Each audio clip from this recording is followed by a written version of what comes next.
伫市府西边广场突然出现一只马仔，相当吓目。不过详细一看，来骑马仔的拢是身心障碍者。伫专业人员的协助，因为肢体无协调，要将马仔有一定程度的障碍，所以面对丢除唔敢的，就需要耐心加鼓励。例如原来在市立美术场的经营团队所成立的台湾马乐火山庄。为了推广骑马的趣味，一直用免费体验来回馈社区。这回经首次甲社会局合作，对甲马仔愈卡只片降低敏感的活动开始，加上长期研究来看，马术就是一种复健治疗。不管是身心障碍还是肢体障碍的，其实跟马匹的接触那种互动是很好的，因为他们比较跟人互动比较不 OK， 但是跟动物的互动，它可以渐进式的。譬如从一开始的，他们一开始看到马是很兴奋，但是是害怕的，因为马毕竟比较高大。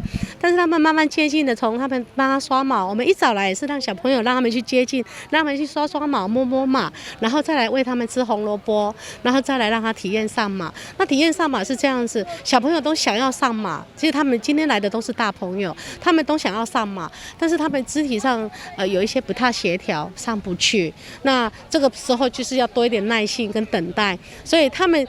其实社会局他们也是很贴心，他们让一般比较不敢上马的，他们还是有一些比较过胖的，他们就是让他上马车，马车来以后，他们就可以骑马这样子。就因为看到新障者甲马仔接触以后的互动真好，所以台南市社会局利用公益彩券回馈金当中的正向支持服务计划来甲马场合作，邀请6个单位50个新障者陆续来体验。社会局其实有发现说，我们有非常多的身心障碍朋友，其实在社区当中，他可能因为他的疾病或是障碍的关系，他在跟人的接触上其实会有一些困难。那沟通上的困难就会导致他们有一些严重情绪行为的问题。所以其实我们社会局在110年开始，我们就有一个严重情绪行为身心障碍者的正向支持计划。那这个正向支持计划，它其实就是用比较尊重的态度，我们需要用比较多元的方式去观察这些障碍者他们说不出来的议题是哪些。那透过这样子的观察，我们其实可以透过一些比较减敏感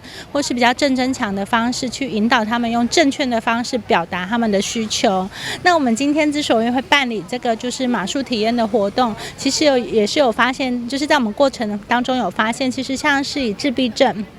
或是说脑麻的孩子，他们其实在跟人的互动上相对而言是比较困难的，可是他们在跟动物的接触上其实是非常自在的。但市用创新骑马的方式来服务新障朋友，设计多元的活动来刺激，相信对着改善情绪行为、减轻家庭照顾压力都有正面的效果。台南新闻军职林英光采访报道。